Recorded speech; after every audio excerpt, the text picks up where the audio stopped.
Hi guys, so in this video today I'm going to be doing for you the Diels Alder Mystery reaction, so you can follow along in your textbook, and I'm just going to be doing every step and showing you everything as we go along the way for you to make your own observations, and to be able to write the lab report on your own.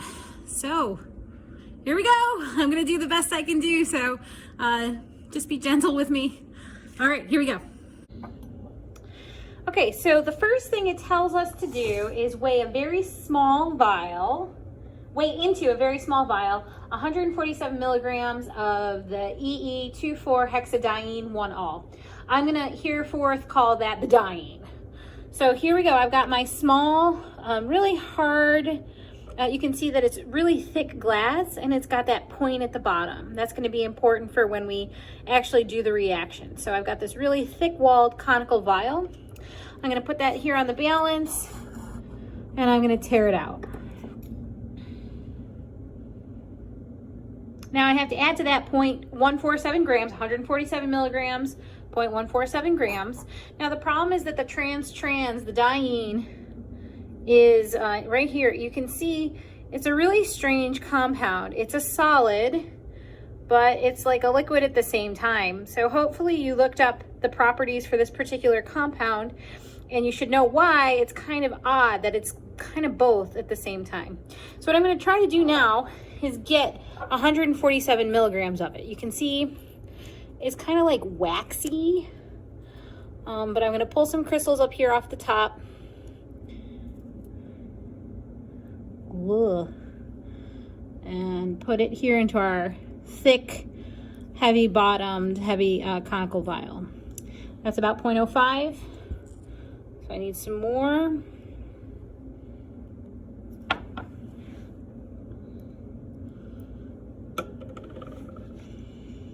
.07, I need a lot more. Here we go, there's a big old chunk. Perfection. Check that out.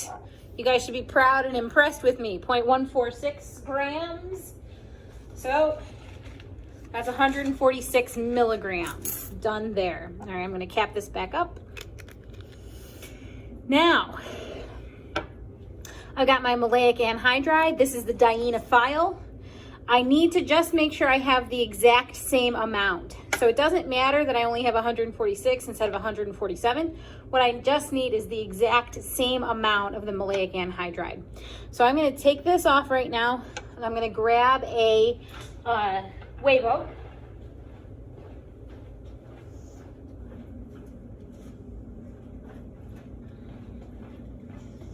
There we go. And I'm going to weigh out 146 milligrams. So there it is on there. It's tared. I wiped and cleaned off my spatula. Clean it off again. And I'm going to weigh out 146. So here's what the maleic anhydride looks like. Okay, so kind of a normal solid. So 0.146 is what I'm going for.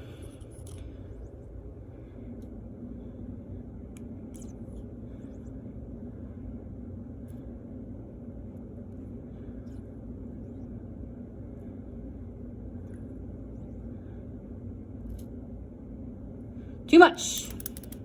This is one time in the lab that I would tell you, stand there and make sure you get it perfect. Doesn't happen often. Oh, so close.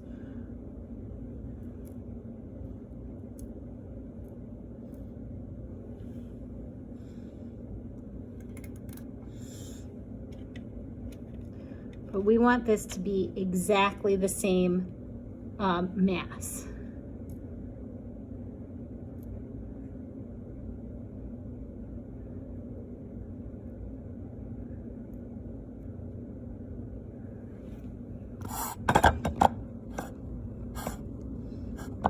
There you go. Oh, it just went up. It was totally 0.146.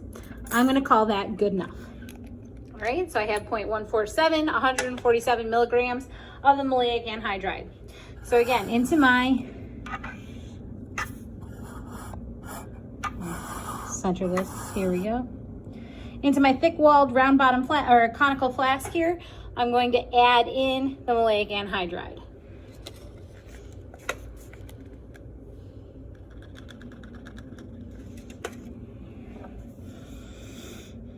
Okay, hopefully you can kind of see. Let me refocus my phone here.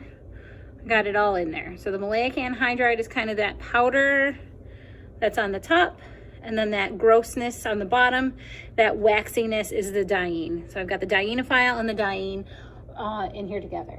Now, using the pointed end of a metal spatula, stir the reaction mixture thoroughly and vigorously until complete liquefaction has occurred. I'm gonna move it this way. I'm gonna go get a chair so I can sit and show you what's going on here.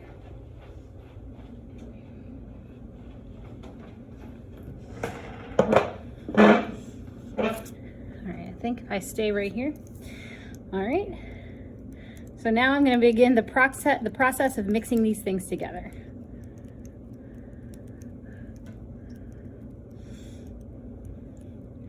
And I'm really grinding them.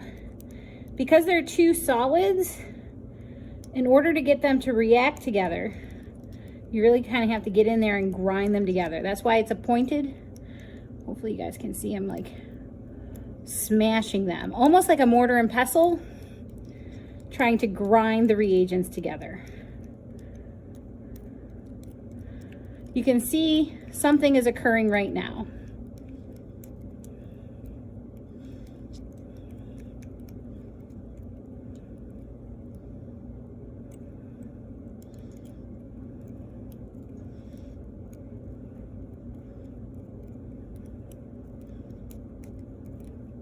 Let me make sure I can zoom in so you guys can see what it looks like now. Check out the color of that. The difference in the phase, kinda. We had two samples. Oh, it's happening even more right now. What do you guys see? I wish I could talk to you because that's what I like about teaching, but we're just doing the best we can.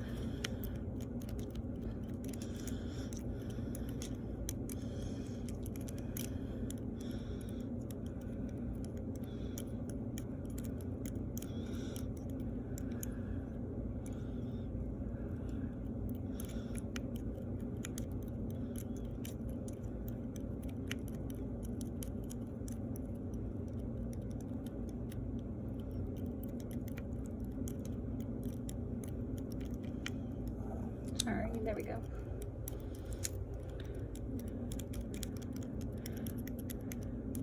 It's happening even more right now. Not only now do we see a color change, hopefully that's what you guys noticed already. Not only do we see a color change, but now we're actually seeing a phase change.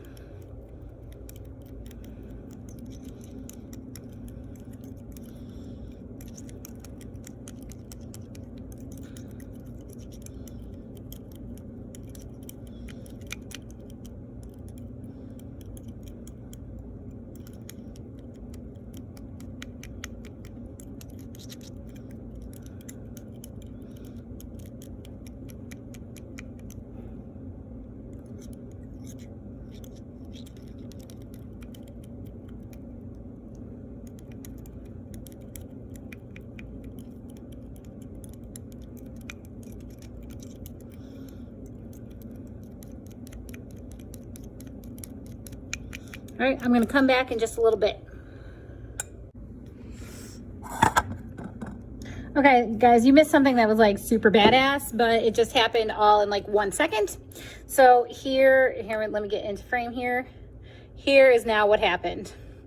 So the observations that we would be making along the way is that we had those two white solids. One was kind of waxy, low melting solid. We mixed with it that white crystalline solid. As we ground them together, they turned into a yellowish color and they actually completely liquefied. Then, after some more stirring together, and I swear it happened like all in 1 second, like while my back was turned. I put it down for a minute because my hands were tired. I came back to it and now this is what the result is. Can you guys see that? Here, let me take it out. There we go. So those two solids have now, they liquefied, and then after liquefaction, a white solid has resulted. So I believe that the next thing it tells us to do is to take a melting point of this white solid. All right, I'm going to determine the temperature. The Digimelt is heating up to 150. This is going to be really hard to see. It's just so bright in there. Let me see if I can click and have it zoom in. Oh, almost. There we go. We can see the solid in there now, kind of. Come on, my iPhone. Here. Oh man, it's like. Oh, okay. So it's already liquefied. You can see that it's already melted. We are well below the 159 to 161 that was recommended. So therefore, what that tells us is something important about our product and what our next step should be. So I want you guys to think about that before I do my next step. I've already liquefied well below what it should be. What does that tell me about the purity of my compound? What does that tell me about what the next step should be? Okay, so hopefully what you figured out was that my compound is not pure. It had a melting point lower than what it should have been, substantially lower than what it should have been. And what that tells me is that my compound is impure. So your book goes on to tell you that you can do the purification from trituration with toluene. What trituration does is you add a couple of drops to your compound, you squeeze it around, you mechanically mix it just as we've been mechanically mixing things previously to get the reaction to occur, and then you squeeze it dry between pieces of filter paper. It's been my experience that really hasn't given very good results for this lab. So rather than do the trituration, which is definitely a purification procedure that I used when I was in grad school and stuff like that, it's definitely legit. But rather than do that, I'm actually going to do recrystallization. You guys are very, very familiar with that. So I'm going to get on this and do the recrystallization of the compound. So here I have toluene, and I'm heating the toluene up. I'm going to transfer, this is going to make a mess. I'm going to transfer my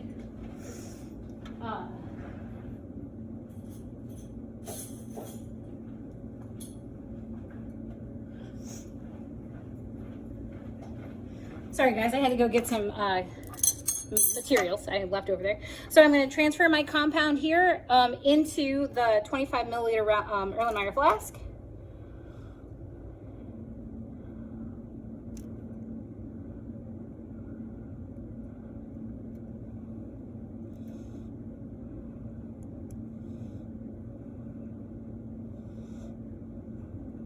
All right, as best I can. There's the conical vial. Transfer my compound into the 25 milliliter Erlenmeyer. Let me make sure I get it all in there.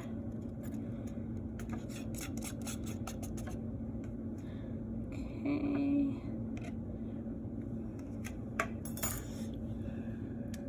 There's my compound in there. And I'm going to recrystallize it from boiling toluene. So here's my toluene here. It's coming up to temperature, and then I'm going to recrystallize from boiling toluene. Okay, we're almost ready to start the recrystallization. Again, I've got my solid product here in the Erlenmeyer, the 25 milliliter Erlenmeyer, and I've got toluene boiling here. This was one of the things on the midterm lab exam that I think is getting lost somewhere. And the question was, how do you know how much solvent to add when you're doing a recrystallization? And so I really want to make clear what happens when you do a recrystallization. You have to add a minimum amount of hot solvent. Minimum amount of hot solvent. The least that you need in order to get your compound to dissolve when it's hot. So I think that this was missed because a couple of times you said you had 10 milliliters of water and recrystallize, and we had that one lab that didn't go so great, and I kept standing there adding more compound or adding more liquid to it. What you want is the minimum amount of hot solvent. So I've got my toluene boiling. I don't know if you can see down here at the bottom of the boiling stick, but we've got bubbles. So my toluene is definitely boiling and ready to go. Pipe that here.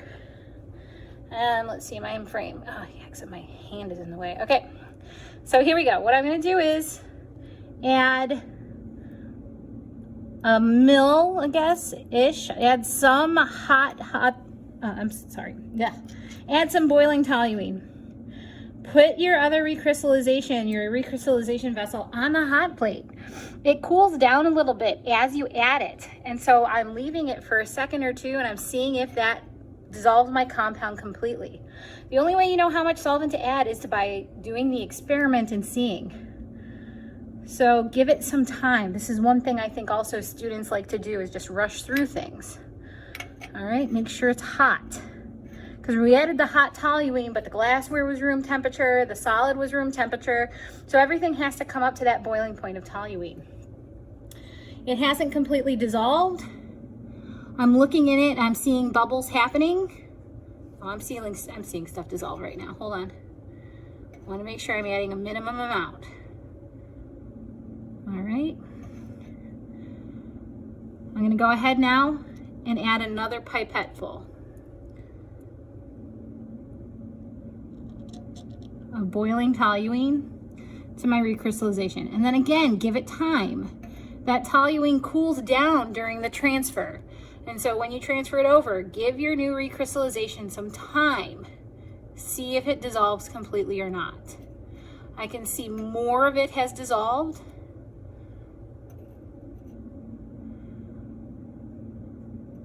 But not all of it. You guys can see that? Good. My toluene is really going right now. I'm going to add another mil.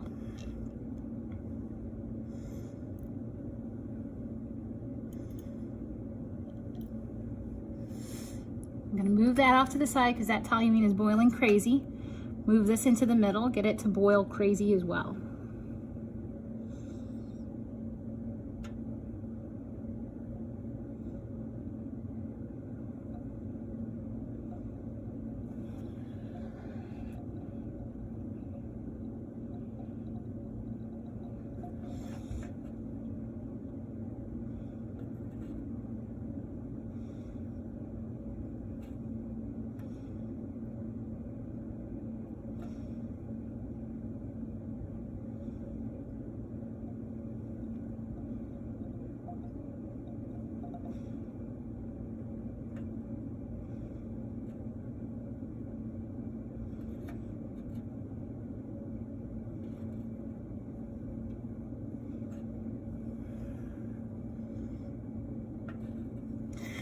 All right, I'm going to add another mil.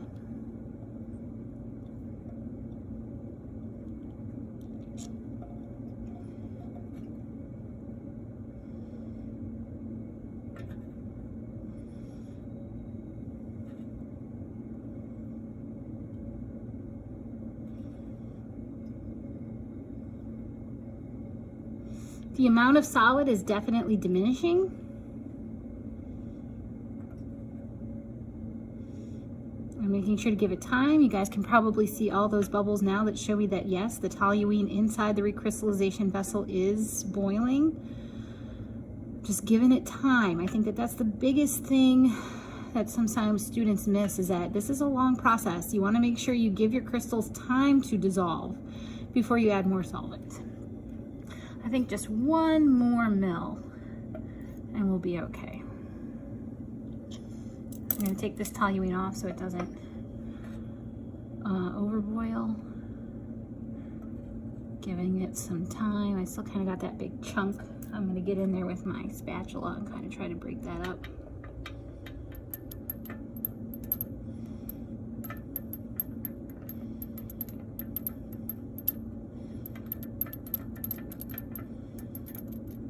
See how that looks.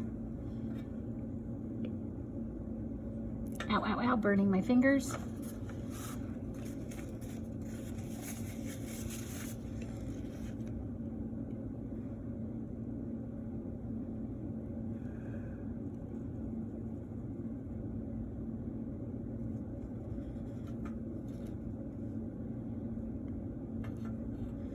One little chunk in there. Oh, sorry, my head probably got in the way.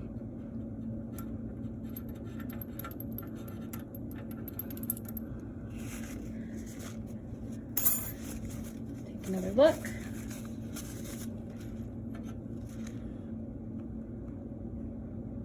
All the solid has been dissolved.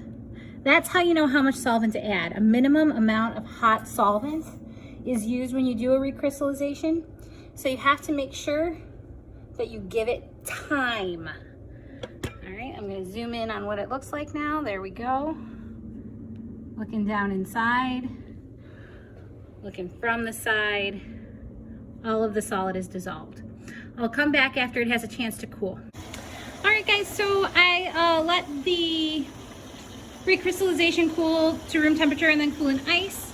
And just like you can see here, let me go grab a spatula so I can poke it. And let me drop the spatula on the floor. All right, sorry. Okay, as you can see here, we got some nice white powder that formed. So now I'm gonna wash the crystals. And again, this is another thing that I feel like students always forget and don't do correctly. And that is to the process of how you wash crystals. First, you do know that you should wash it with the ice cold solvent of recrystallization. So there's my ice cold toluene. There are my crystals. The proper way to wash the crystals is first remove the vacuum. I'm gonna put the phone down. Remove the vacuum. Okay. Now with the vacuum removed, I'm gonna pipe that in some ice cold toluene.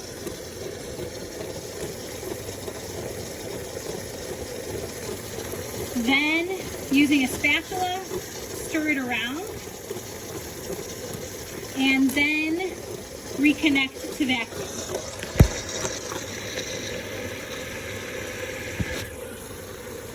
That is the appropriate way to wash crystals. Now, all I'm going to do here is let air be drawn over our crystals for a few minutes in order to dry it. Toluene has a relatively low vapor pressure, and so just a few minutes of drawing air over it should allow all the toluene to evaporate. I can get a weight of my finished product and then an IR. All right guys, here is what the solid looks like after it was filtered, after the recrystallization, after I let air get through it for a while. So you can see what a nice white powder that is. So you can compare that to what the initial reactants looked like in order to, prove that the reaction had taken place. I'm gonna weigh it now. So here we go.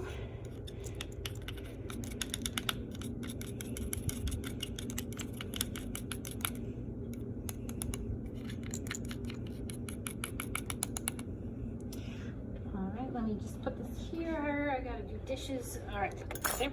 So you can see this is how much solid we made. We definitely lost material along the way.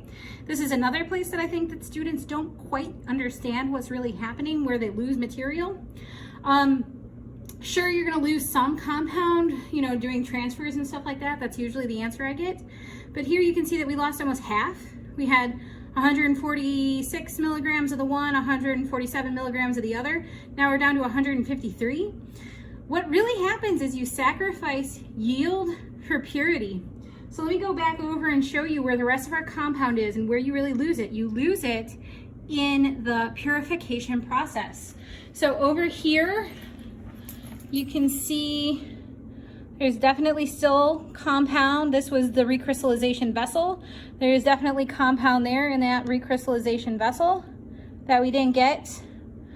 And if you can see here in the bottom, right here, sorry. We have a lot of crystals that came through during the recrystallization or during the filtration process. And I didn't want to go back and recrystallize and get like a second crop of crystals. That's what that is called. We could actually take this off and recrystallize it and get more from it. But that would reduce our purity. So really we take a hit on the we take a hit on the yield in order to increase our purity. And that's really where you lose the bulk of it. Sure, if you lose like 5%, you can say you've lost it in transfers. But here you're gonna see our yield is probably like 50%. You don't lose 50% of a compound just in transfers unless you spill it all over the bench top. Here we most assuredly lost it in the recrystallization process. I probably added, even though I was trying to be careful, a little too much toluene, boiling toluene, and so that kept it into the solution and didn't allow it to recrystallize out. All right, now we're going to take a melting point of our product.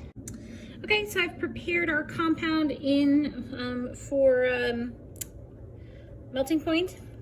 It's kind of cool. It's almost like it's like dark vision, my iPhone here. You can see that that is completely all white solid. All those little flecks on the side are also solid, so it has not melted yet. And I'm already way above where I was before the purification. So the purification definitely served to purify our compound. Now I'm going to hit start on the Digimelt. I have it ramped up rate pretty high, so hopefully we'll be able to catch the melting point. I'm going to try to set this up so I can see in as well. That might be impossible. Okay, I'm just going to do it from my iPhone here. The melting point of our solid is predicted to be 159 to 161. Sorry, I'm a little jaggedy here.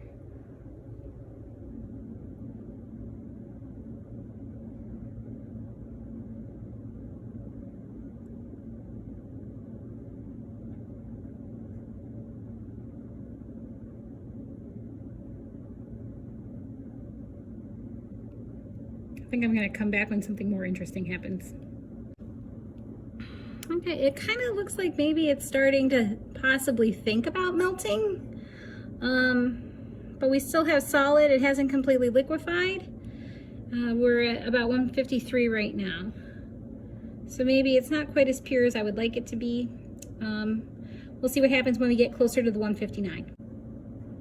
All right, again, we're getting, it's like thinking about melting. I don't think it's really like melting quite yet, but it's like starting to sweat kinda. Oh, yeah, we're starting to melt.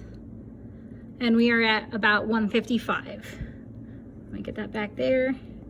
Yeah, you can see we're definitely starting to melt. Let's wait for it to melt completely. I'm a little surprised because I thought that our compound was really pure. I thought the recrystallization went well. But we're melting lower than what the literature value suggested. And we definitely have a wide range. So that definitely implies that it is not as pure as we would like it. We would likely have unreacted starting material left over, either the maleic anhydride or the diene that is causing the freezing point depression, which lowers the freezing point of a mixture and broadens the range. Not completely all the way there yet. I mean, it's holding on.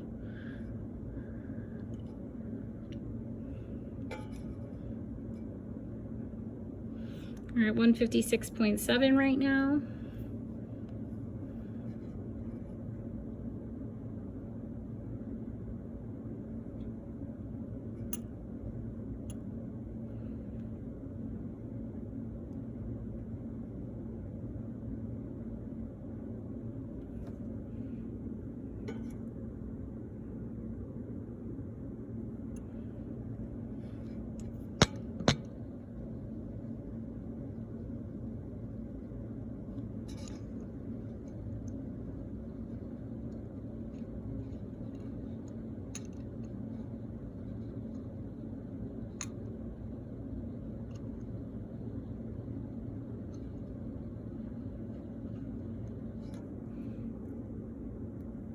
We still have some solid down in the bottom there that's still holding on. It's not completely melted yet.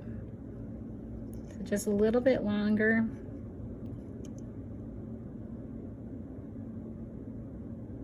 Starting to go now.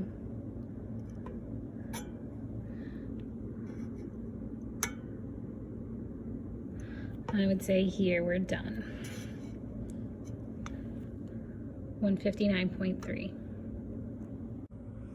All right, so I just wanted to talk a little bit about that melting point. One thing that you can say is that the recrystallization absolutely increased the purity, because it did increase the melting point onset. Even though it wasn't as high as we wanted it to be at 159, we did have an onset lower than that. It was still way, way, way better than the crude mixture. the crude reaction product. So the recrystallization did improve our purity, but it didn't improve it completely. If I cared that much, I would do another recrystallization. But of course, like I said before, when I was talking about washing the crystals and the yield, you take a hit on yield when you increase the purity. So that's probably what happened there. We did have it melt all the way up until 159. And so I think that we can say that our compound is likely what we expected our product to be. Well, it's not the expected product, you know, it's after this follow-up reaction. But it's likely the product that we want it to be, the product that we, the theoretical product. Because it did melt there at 159. Okay, I am going to take an IR. I'm going to give you the IRs for the starting materials, the maleic anhydride, that's the dienophile, the trans hexadiene 1-all, that's the diene, and I'm going to give you an IR of this product, and so that you can go through and do the whole lab. Hope that helps. I hope that this is not so bad for you guys. Any questions, as always, just let me know. Bye.